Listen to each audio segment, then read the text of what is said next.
Dear friends, Operator Starsky here, and this is In Time.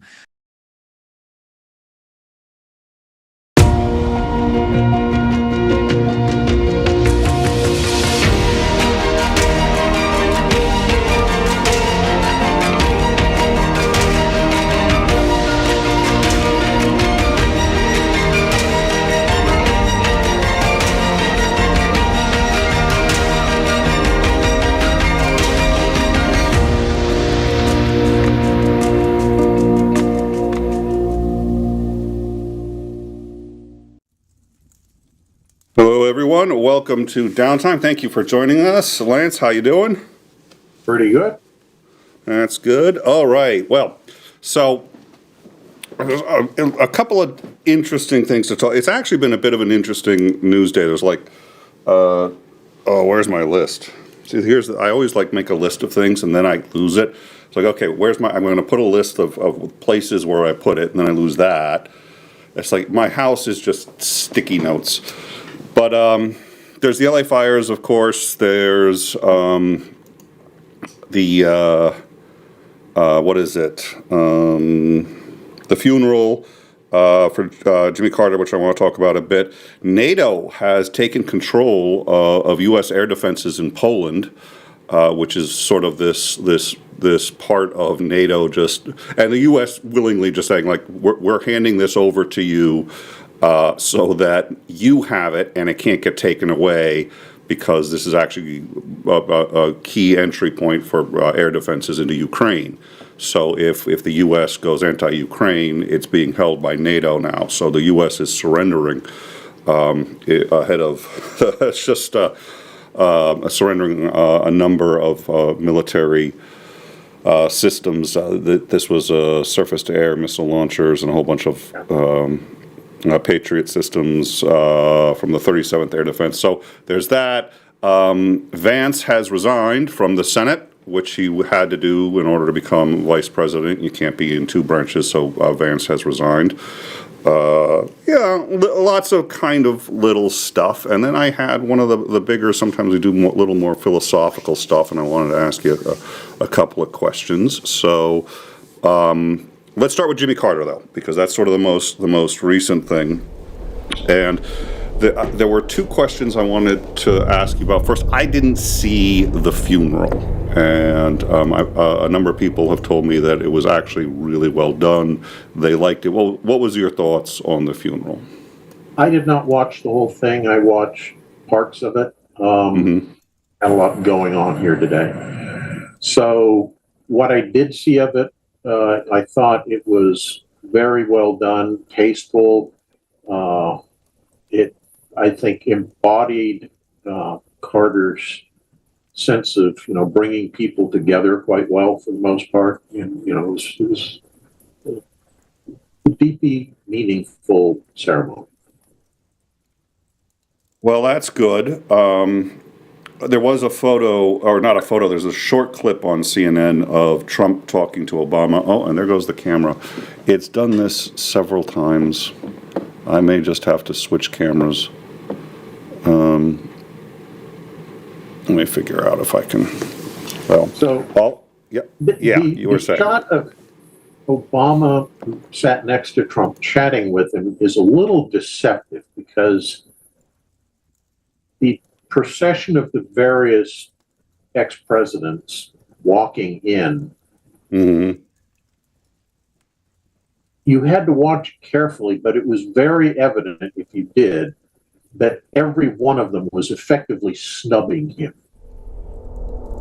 So Obama walks past him, doesn't shake his hand, and immediately starts talking to the next row behind them, which has like Al Gore and some other people like that. And, hi, how you doing? And then he sits down, again, turns around, doesn't shake his hand, sits down, and then they start chatting amicably. So it appears. So yeah, he doesn't shake his hand. I think the next one that came in after that was W. W walks right past him, and the only acknowledgement of him and Melania sitting there is kind of this really shady nod. Not even a full, hey, how you doing? It's like this barely dipping the chin kind of nod. And then he sits down, doesn't say a word to him. Then the Clintons come in. They don't even walk past him. They go around, so they enter the aisle from the opposite side and have no interaction with him whatsoever. And, it's very, very evident that everyone is just like, yeah, you don't deserve to be up here with the rest of us. You're a complete hosebag loser. And then the speech. How was the speech? Well, the part of the speech I saw of Biden giving the speech, there were all sorts of, I'll call them technically oblique, but in reality, if you were paying any amount of attention and knew what was going on, they were complete disses and insults to Trump. So one thing he talked about was, how Carter had so much character. He embodied the character of America. His character was such that he tried to help those who were less fortunate, always sought out ways to bring other people together to get a complete consensus of opinion. And he said character probably a dozen times in the space of a minute. And the whole time you see, Trump's head sinking lower and lower and his body kind of sinking lower and lower into his seat. Because, character, what's that? And then there were some other things I don't remember the exact wording, but it was just other statements that were very obviously directed at Trump without being so obvious that you could attribute it to, he was insulting Trump.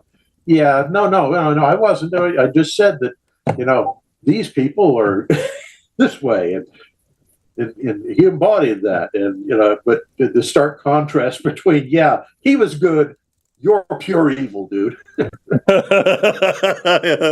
It was beautifully done, and I imagine that what's going on in the hotel room that he's waiting to go to before he takes office, the amount of food that's being slung around and the stream of obscenities being shouted is pretty close to endless.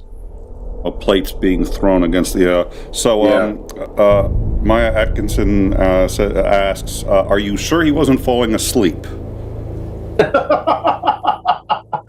Well, his eyes were open, but that's never a complete indicator with the man.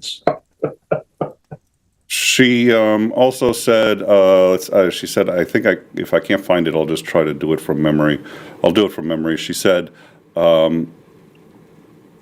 Nick's got a timer to make us start. I think we're starting on time. You know what? Thanks. This is what I was going to say. She said that if she had been there, she would have just outright said it. And Maya, yes, I know. Everybody knows. You absolutely would have said it. You do not mince words. That's why you didn't get an invitation. Right. There's a certain amount of decorum that's expected. Yeah. So, okay, well, one of the things that I think stands in stark contrast is up until Trump, there had always been this kind of implicit understanding that ex-presidents never said anything overly critical of any of the other ex-presidents. It was kind of a group who were the only ones who've ever sat in that chair behind that desk. We know the reality of what it entails, and we respect the people who filled the office, even if we don't like them. Trump never did that. I mean, from the day he got out, it was slinging insults at people. And that's why it stands in such stark contrast as all the other ex-presidents, even from other parties, they're civil to one another. They're even, to some extent, friendly. Yep. But Yeah, not to him. He's a completely different creature. Well, and McCain, who I remember that campaign. I was part of that campaign. I was Obama for America. I was the district coordinator for the. I was about to say 13. I must be getting old because I can't remember. It was either the 13th or the third congressional district. Yeah, I think it must have been. And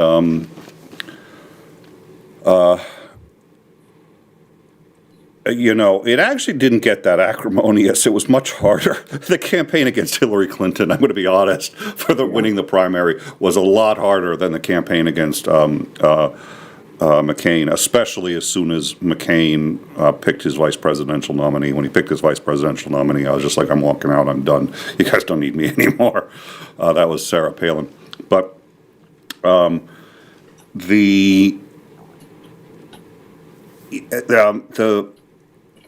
it's clear, McCain would have been president but for Obama. And, McCain gave his entire life in service in a way that I think Obama also did, but certainly in two very different ways. And they said, yelling matches with each other. And yet, who did McCain ask to give the eulogy at his funeral? Yeah. He asked that it be Obama. And, Obama's eulogy was awesome. It was exactly the way it should be. Completely acknowledged the fighting and the yelling at this and that, but said, hey, look, he was also the guy who you could negotiate with and you could get things done with, and cared about nothing more than this country, than the United States, and really did risk his life significantly for it. And the fact that he's alive or that he was alive, he survived it, is as close to a miracle as I've ever seen. And he certainly did sacrifice quite a bit. So let's see.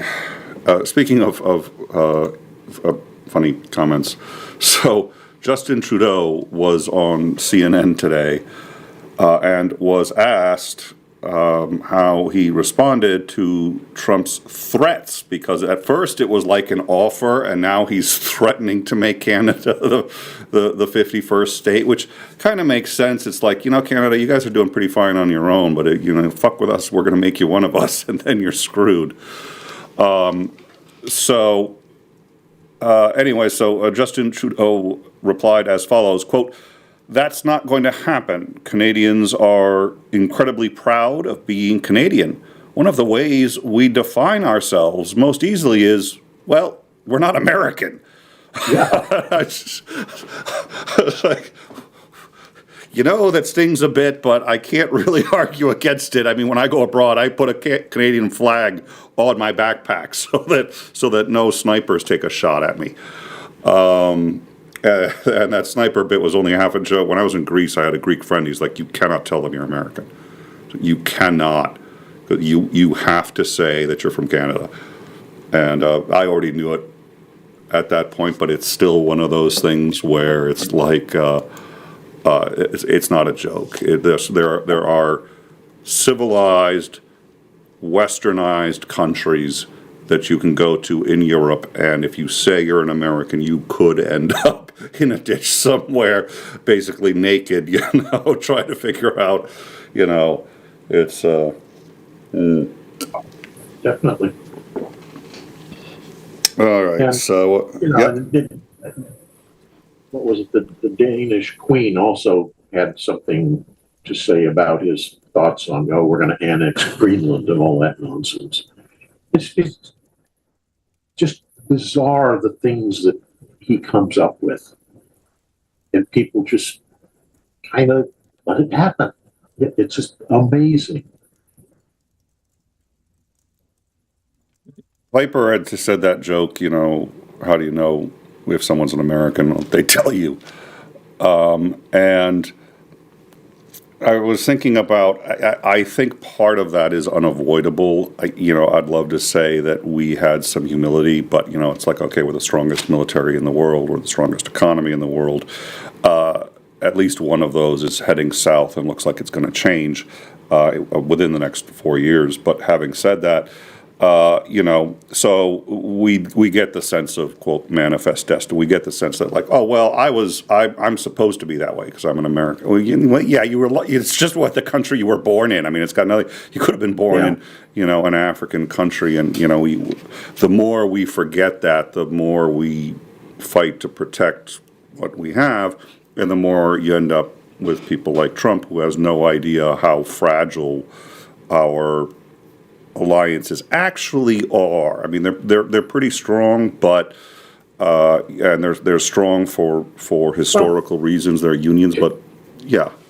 Yeah, to him, alliances are kind of like friendships, and all his friendships are transactional. I mean, he literally, based on anecdotal evidence, had to pay kids to be his friends when he was in school. And that's the kind of mentality he works from. And it's a bully's perspective, too, which is if I threaten you enough, you'll kowtow to me and we can pretend you're my friend and I can order you around because, that's what friends do, is they do what I tell them to do. And that's what his vision of friends are. And he doesn't understand that friends and allies in the real world don't work that way. Well, and you can see that in all his cabinet picks, right? The more loyal you were, the higher the cabinet, the more crazy things. I mean, Gates was a huge supporter of Trump's even after and he's just started saying completely unhinged. The more you were willing to drink the Kool-Aid, the more you were even willing to say, yes, I'm aware this is Kool-Aid, and just drink it anyway. The more you were willing to have that Soviet mind, I mean, it's the Soviet mindset. It's the more you were willing to have that, the more he was happy to reward you. His sister sort of published a book. Did that come from his sister's book, or it sounds familiar? I've heard that before about him paying off the kids. Yeah, I think that's one of the places it's come up, but it has come up in multiple sources. The thing that gets me is, this is going to be strange. There's I think it was a Netflix movie about the Chernobyl disaster. It's a multi-part series. And it does a great job of showing the internal workings of Soviet government, because everybody is lying to the people above them because they don't want to get blamed for something having gone wrong. And everybody keeps doing this all the way up until it finally is nobody can lie anymore because it's obvious this is a huge disaster. And the immediate effect is that anybody who was saying it was a disaster beforehand now has to be punished, because obviously if they knew about it, they're the cause. That's the way that it works with Trump's mind is you tell me what I want to hear, and if you tell me other than what I want to hear, even if it's factually supported and obviously the truth, I'm going to punish you. Yep. Your only job is to, inflate his already bloated ego. That was one of the. I mean, there were complaints about the scientific accuracy of Chernobyl, and some of it was cutting corners. Some of it was for time. It was a. I liked the series a lot, but I really did think. I thought that they were a little too charitable with the Soviet mindset. I mean, I thought they did get it. But I thought it was even with that huge amount of charity that they put into it. Yeah, it was still mind-boggling to watch it happening. I mean, so for example, as Titan points out, the science is bad, but that's trivial. That's like somebody who watches a war movie and says, "Oh, that isn't a real Panzer Mark IV. That's a mock-up, and it's not even a good mock-up because it only has 7 bogey wheels instead of 8, bullshit like that." And the technical stuff I can forgive. It doesn't matter. As long as you get the basic thrust of what happened and why it happened and the reality behind it. And I thought the show did a good job with that. And I think it kind of, if you extrapolate from it, it's what we're going to be looking at for the next 4 years. I know. Well, and it reminds me, so there was a scene in it where Germany offers to send a robot that can handle radiation, but they need to know which robot to send because they don't want to send one that's far more expensive if it's not needed. So Russia says this is what we're looking at for radiation coming out of there. They send a robot that's appropriate, and the robot dies 2 minutes just trying to get in. And they're trying to figure out why it died, and one of the main characters in it gets pissed because he realizes they sent the, quote, propaganda number to the Germans, not the actual number that they know is true. Yeah. But I'm sitting there going like, that threw me out of the movie, because I was like, there would be nobody in Russia who would have done what that guy did, which is acknowledge that that was the mistake or use the word propaganda number versus. I understand that it was done for the audience, so they understood that that was going on, but it reminded me of that joke that I told you, the one guy who stands up and says, the Russian stands up and says, oh, we have no freedom, we have no freedom, and the other guy goes, shh, you're not allowed to say that, and then the next day they both disappear. Yeah. You know, it's like to acknowledge how and why there was an error is to acknowledge a system you are not allowed to discuss. It's freak, and it takes experience. I was there for a month, and I was living at a summer camp in not Novosibirsk. Wow, was it in? I'll have to remember where, but Novgorod? No. I don't remember, but I got to see what was then St. Petersburg. Did a lot of traveling. The black market blew my mind because it was like I remember going to the bank. I'm a kind of like go play by the rules kind of guy, and I was like, I'll trade for rubles at the bank. And I remember going to the bank, and everybody, including our Russian guide and there was a translator with us, like, no, we're not doing it this way. And we go, and they're like, we're going to go to the black market. I was like, what, is there just a sign that says this is the black market? And basically, yeah, we just went down the street, there was a market, and as soon as they saw we were Americans, like, here, Soviet Army watch, you want a Soviet Army watch? I was just like, no, thank you. They said, $5. I said, no, thank you, $1. I was just like, whoa, that's a hell of a drop. And then we go into this little like kind of apartment thing. Fighter jet, I sell it to you, $5. I know. Oh my God! And you go in there, and it's just like there's just some little guy, and it's just like, okay, how much you want? This, and we're trading the currency, and it's not right out in the open. We're in an apartment, but the door to the apartment is open. And the door from the street is open, so you walk in, you take a left, there's the guy, he's sitting there, and he's just exchanging the money. And the reason, and I think you know this, but for our audience's sake, the reason that this was permitted was because they did know that the ruble was largely useless. It was too soft a currency, so people did need dollars to survive. So they made them illegal, but they kind of looked the other way, and every now and then would make a token bust of somebody doing it. But as long as you weren't being blatant about it, you could So, and the exchange rate was 10 times. I was just like, oh wow. Well, it wasn't quite 10 times. It was at least three to 5 times what the bank was offering. Yeah. So, but you spin around, and I realized basically the entire time no Russian told me the truth about anything. I mean, it was as bad as there was a kid there, and I said, oh, where's Anya? I want to talk to Anya. And he goes, oh, well, it was raining. I think she went inside. It's not a cloud in the sky. And I'm like, and they don't see it as lying. It's just, I was just sitting there going, there was no need to. There was no intrigue. Anya and I weren't going to get into a fight. I wasn't.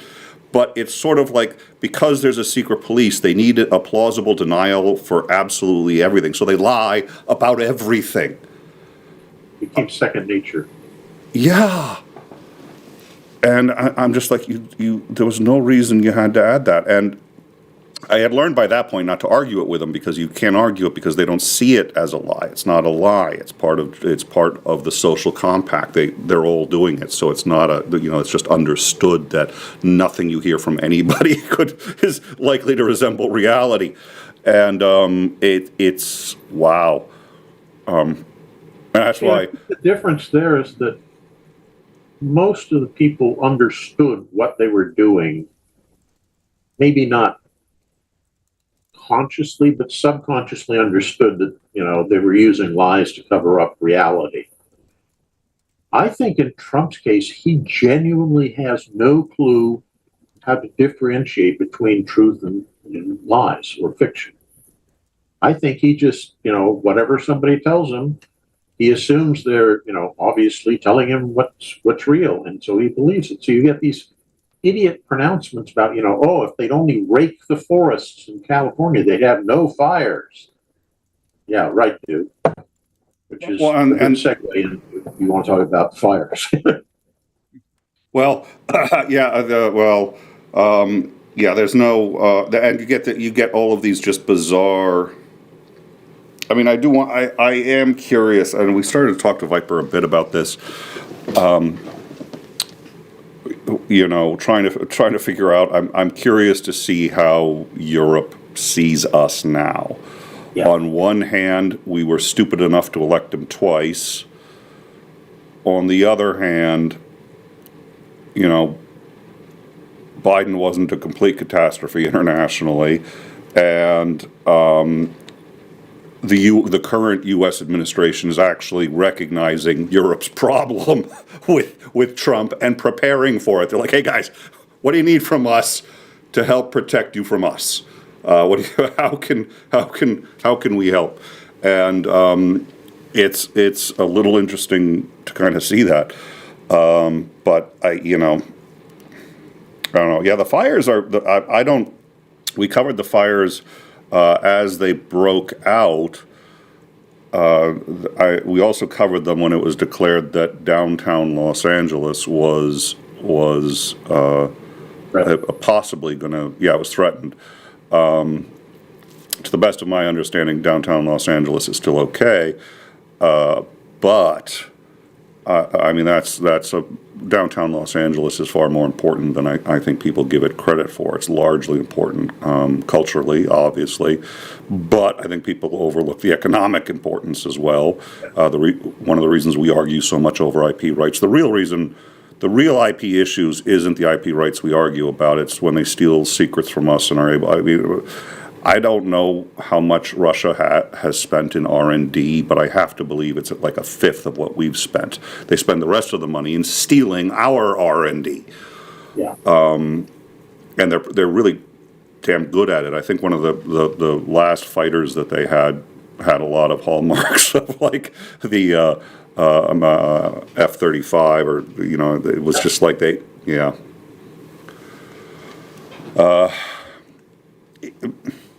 it's interesting when you turn countries into people and think of them as like, because we all knew the kid in school who did that, who never studied for the test, just figured out how he could bum answers off of somebody else. We all knew the bully. We all knew and it's like these countries are breaking up into personalities. It's I don't know.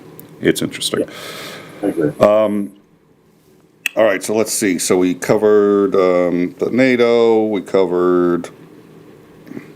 Well, so I wanted to ask you a question, and sometimes I think you and I talked once about forgiveness, and we had actually done an in-time show about forgiveness. But I think you and I had a really good conversation on like, can you forgive people if they don't want to be forgiven? What's the importance of forgiveness, and not necessarily in like a spiritual way, but in terms of like, how do you deal with stuff like that? And it got me thinking. I had a friend a long time ago, and when she first told me this, I was like, wow, this is really cool. And I was just like, no, wait a minute. I foresee a lot of problems with this. Somebody had asked her if she had any regrets, and she said, no, I don't believe in regrets. I don't think regrets is a thing. And she goes, the reason is because that takes away from the present, from the now. I'm not paying attention to where I am here and now, and I'm not trying to move, forward. And regrets just bring you down. They get you thinking about things you cannot change. Right. And at first I was just like, wow, that was very, like Zen Buddhist. I'm like, wow, that's really, and I was like, well, wait a minute though. The only way I know how to improve the outcome of future events is to recognize what I didn't like about the past. And if I don't regret anything about the past, now, I had asked her about this, and she had an interesting answer. She goes, no, I can acknowledge where I've made mistakes. I just don't have regrets. And I'm not sure if I understand the difference. I think there may be one. But if I talk about mistakes that I've made in my life, oh dear Lord, my father had this expression. And what really pisses me off is every time I think I understand this expression, it gets worse. And he gets more and more right. But I remember him telling me this as a kid, and I said, yeah, I think I actually do see that. And now I'm like, fuck, it really is true. Which is, if you want to understand how many mistakes I've made, paint a wall white. Take a black pen and put a dot for every mistake I've made. By the time you're done, you will have a black wall with a few white dots. That's how many mistakes I made. That's true of most people. Yeah, well, and I just looking at So, anyways, I was just like, when you think on, well, again, our brains are wired not for accuracy but for efficiency, and we spend most of our day trying to be as efficient as possible. We don't spend our day trying to always be right. The people who try to spend their days always being right are called Donald Trump and are elected to the presidency. He's not even trying to be right. He just thinks he is by fiat. But at any rate, do you have, and actually before I ask you this question, the thing that got me thinking about this is we talked with Viper, which is a really great conversation. I'm hoping we can bring him back because his knowledge of military history was, and I knew he had a knowledge of it, but I'd been told, okay, he's got knowledge of, he's good with military history. I don't know what that means until we do a pre-show interview and talk, because everybody's definition of good with military history is different. He's obviously really, he's good enough. I'd let the two of you just go on without, because, so, but we had asked him why he was volunteering in Ukraine. And, I think of times when I've missed my daughters and I haven't had a chance to see them or this or that, and I say, well, it would have been nice to do that. So I'll have to work harder in the future to make sure I spend more time with them. And what had happened with him was he saw, while he was in Georgia, he saw a video clip early on in the war of an apartment complex, and I know the clip he's talking about because I remember it. And there was a little girl, a missile hit a Ukrainian complex, and there was a girl screaming for her dad who was dead. And he just felt like something had to be done. He had been very successful in life, and he wanted to pay it forward. So he goes and joins. And I keep asking myself, what happens if he ends up in that scenario where he's alive, but he knows he's not going to make it? He's in one of those, does he sit back and say, because now his daughter may end up suffering the same fate as that 10-year-old girl. Does he regret coming? Does he not regret coming? And how do you struggle with that? So I was wondering, do you have regrets, and do you think about them? Do they weigh on you? And how would you look at that situation?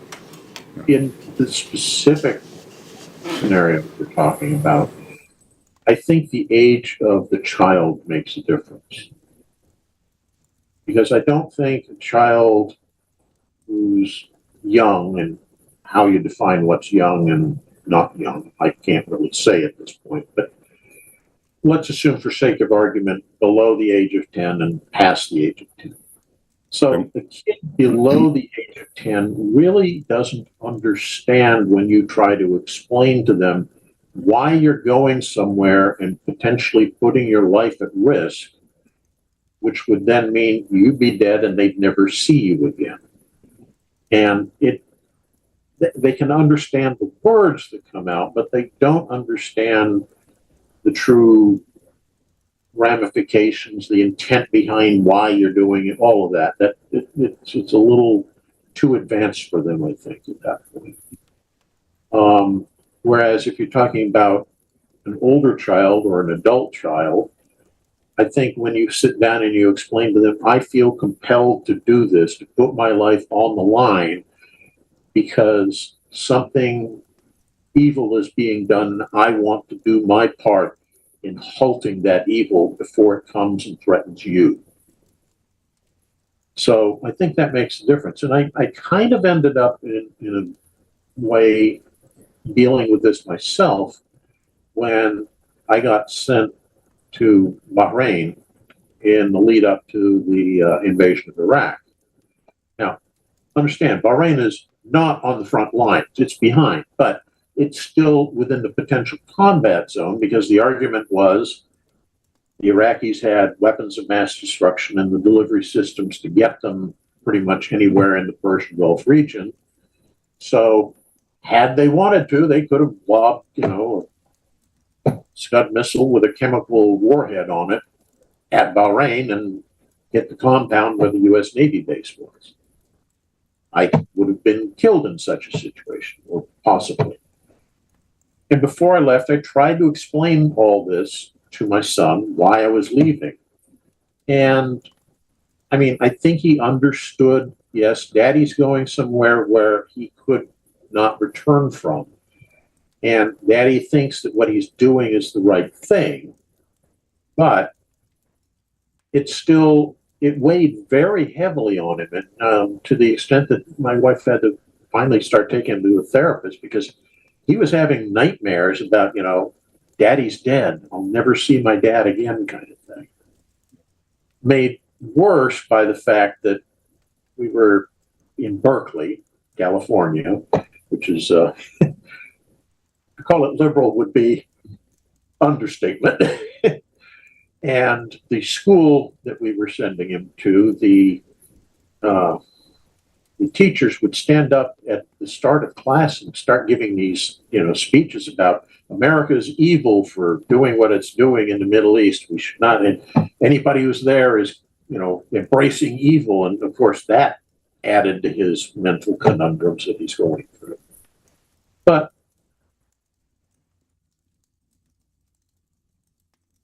I think had I done it 4, 5, 6 years later, I don't think there would have been quite the same issue. I think he would have understood the explanations. He would have understood that, yeah, Daddy's not going to be in any immediate danger. Daddy's not driving a tank into the enemy front lines. So you're not under threat. And I think it's the same thing with anybody in those kind of situations. Do I regret having gone? Yes and no. Yes, from the standpoint that in retrospect, I know that we, the world and the American people in particular, were blatantly lied to by the administration about why we were going in. But at the same time, that was my job. I was being paid by the American taxpayer as an officer to go do what my superiors directed me to do, even if I didn't necessarily agree with the reasons behind that. You can't take the king's coin and then say, no, I ain't going to go do it, because you're effectively a traitor by doing so. So it's a tough thing to explain. Do I have regrets? Yes, but at the same time, no. And, I've talked to my son since then. He's an adult now. And he says that he understood what was going on, but I don't think he really truly did, based on the reports I got back from my wife on how he was reacting to me being gone. Yeah. So I think that makes a difference. And I mean, that's specific to this one situation of Viper deciding to volunteer to fight in Ukraine, or me going to support the invasion of Iraq or whatever. But I think that kind of applies to all situations where you're dealing with regret. Is based on what I know now as opposed to what I knew when I made the decision. Do I have regrets? And I think it's a rare occasion when somebody has regrets that they regretted that decision at the time they were making the decision. If you follow what I'm saying. I do. Yeah. Yeah, and I don't think people consciously go out to make a decision that they know they're going to regret in the future. But it can literally be a matter of minutes or even seconds, depending on what the decision is, whether you regret it or not. Do I regret jumping off the Empire State Building because somebody dared me to do it? Well, yeah, probably do. Except I'm probably flat as a pancake right now. But you see what I'm saying? I do, yeah.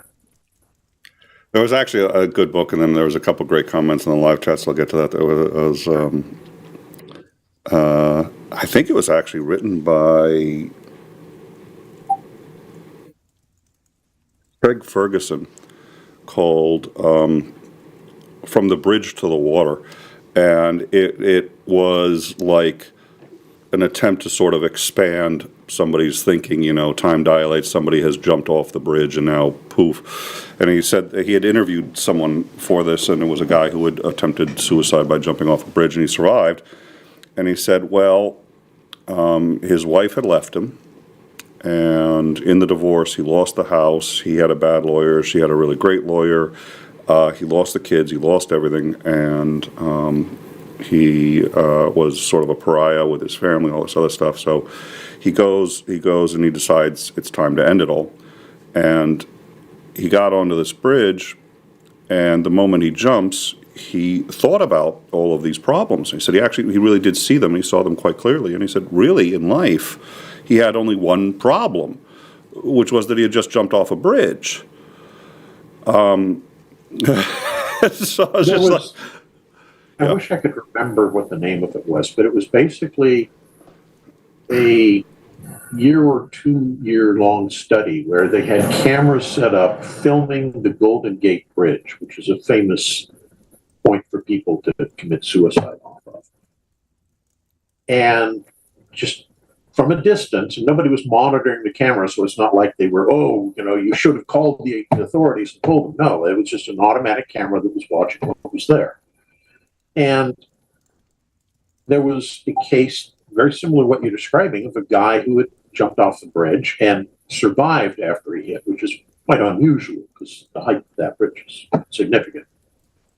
And when they interviewed him, he basically said, literally the moment my foot left the ledge, the only thought going through my mind is, what have you done, you stupid idiot? You should never have done this. But at the time, up until he took that step, it all seemed like the logical thing to do. And I think that's the case with a lot of people. It's not until the full ramifications of your decision slap you in the face that you go, maybe I should have done something different. So let's see. We've got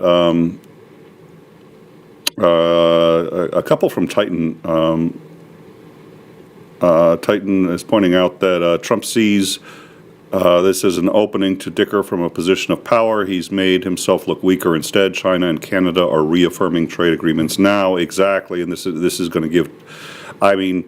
Trump has to be the nominee for China as well. I mean, we've talked a lot about Putin, but for China, it's just like, hey, everyone's going to start hating the U.S. There's going to be a soft power vacuum, and China's just like, let's move in there and start trying to be credible as a alternative to U.S. imperialism. And you can't say it's not imperialism when we're openly advocating invading Panama and Canada and how many countries does he? We're going to have to get a list of all the countries he's talked about invading. Greenland. Yep. There's another one. I don't think he said he was going to invade Mexico, but he's talked about, that we'd convince them to want to become part of the United States. Then we'd have the whole continent. We'd dominate the world. dude, if you haven't looked at the headlines for the past 50 years, we're kind of dominating the world without Canada and Mexico.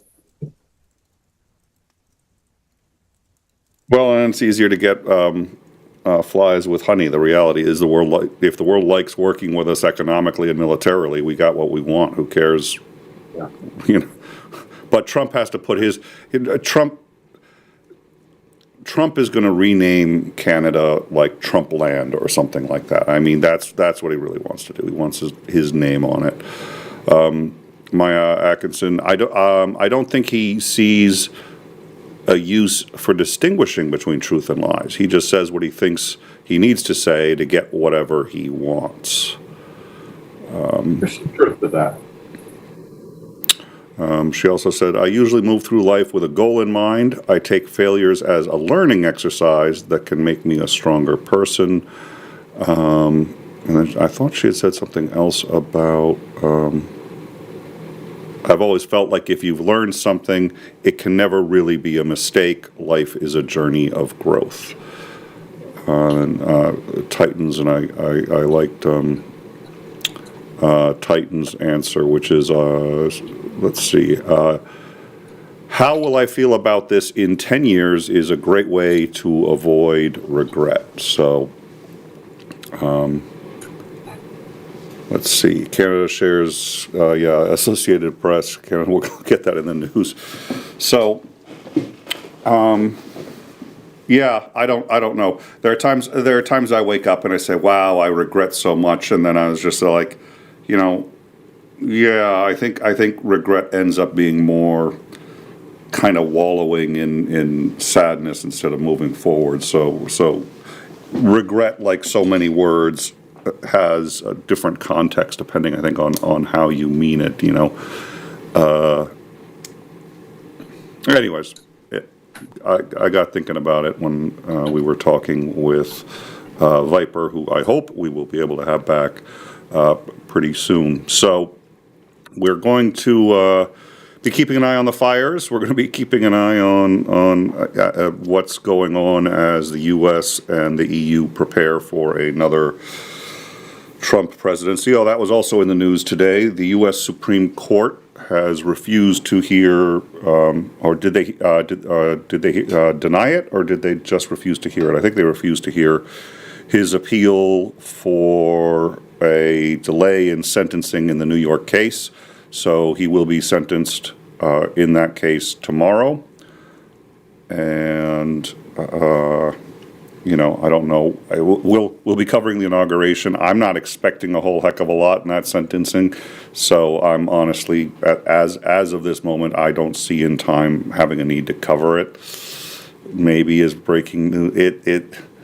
We covered when he was indicted because he was the first U.S. president indicted. This is going to be the first time you know, okay, yeah, he's got a criminal sentence, but it's going to be a slap on the wrist. So the judge has already said no jail time. So I you know, that's all anybody's really asking: is he going to jail, or is he?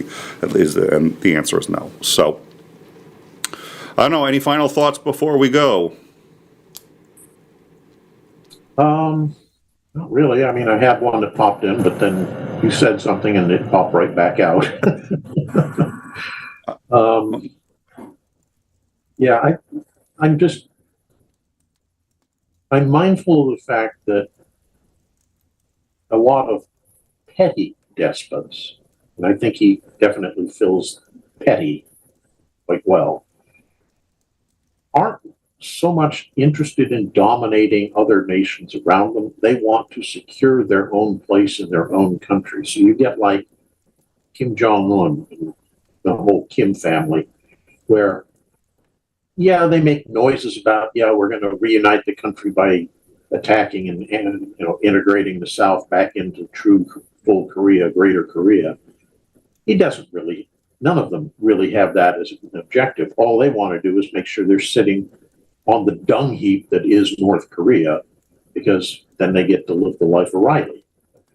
You know, and I think that's true in the sense of many petty despots. And I think that's kind of mentality he is. He's a petty despot. So all these, you know, oh, we're going to take Greenland, we're going to take Canada, we're going to take Mexico, we're going to, et cetera, et cetera.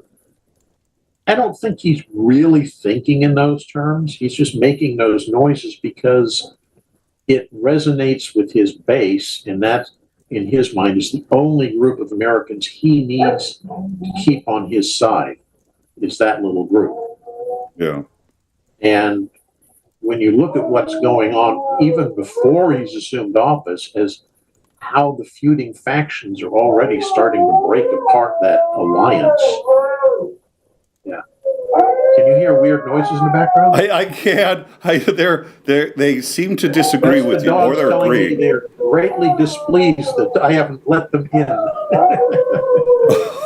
Oh dear. All right. Well, Well, you're an hour, Dad. Damn it! Open the door. they're usually the star of the show. Usually, you put them on, and everyone's like, "Oh, lower the camera so we can see the dog."